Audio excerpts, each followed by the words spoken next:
Almost 150 years before her, a black and indigenous soldier named Prince Ames fought at Lexington and Concord and Bunker Hill. For nearly 6 years, he fought for a country and a cause that did not yet include him, but that he perhaps believed maybe one day it would include his children, and maybe even his children's children. And today, in a building that was partially built by the hands of enslaved people, I, his great-great-great-great-great-grandson, now serve as the first black governor in Maryland's history. Yet today, the very premise of patriotism is under attack. Its meaning is being narrowed, its purpose is being distorted, and we cannot let that happen. So today, I want to talk about why this matters and how we can move forward together. It matters because America's strength has never come from what we claim for ourselves. It has always come from what we give to one another. We are a nation of strength because we are a nation of sacrifice and a nation of service. Our ancestors refused to give up on the hope of America, even when America refused to extend its full promise to all. They could have decided this country was too unequal or too unforgiving to be worth the sacrifice. But it was the women who served as the greatest conductors of the Underground Railroad in the Eastern Shore who led their families to freedom. It was the women in Baltimore who worked in factories while their husbands went to war.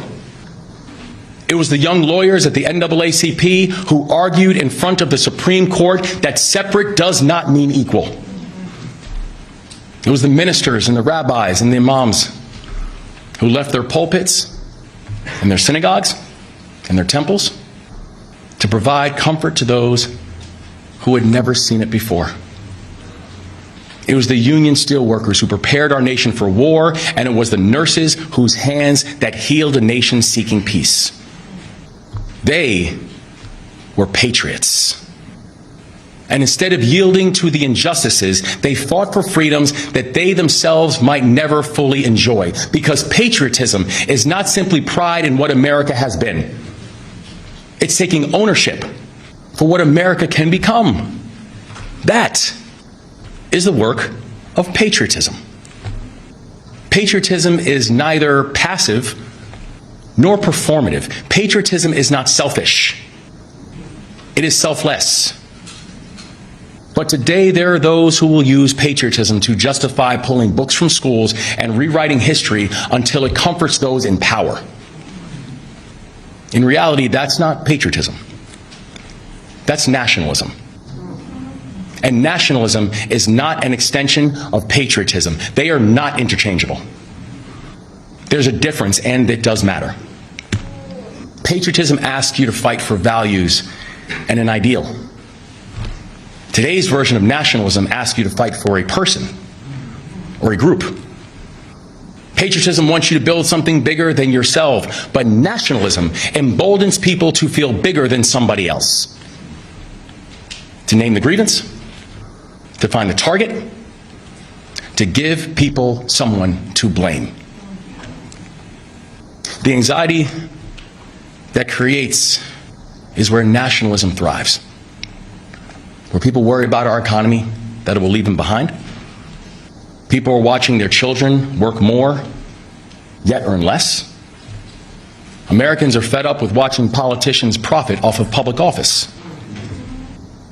Too many feel that our politics has become tribal, that our political system once felt like a gift, but the politics of today feel like a grift.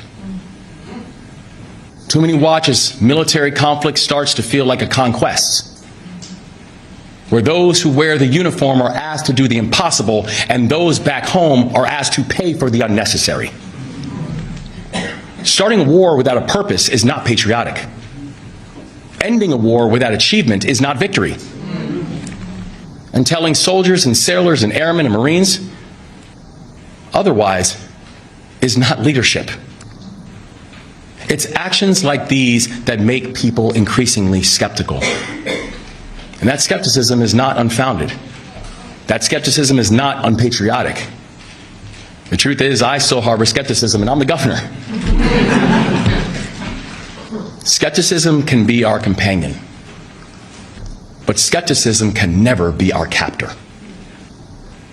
So how do we move forward together? Not by putting our heads in the sand, not by hunting for someone to blame.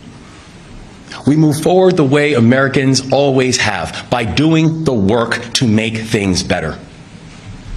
Where patriotism asks us to see our humanity in each other.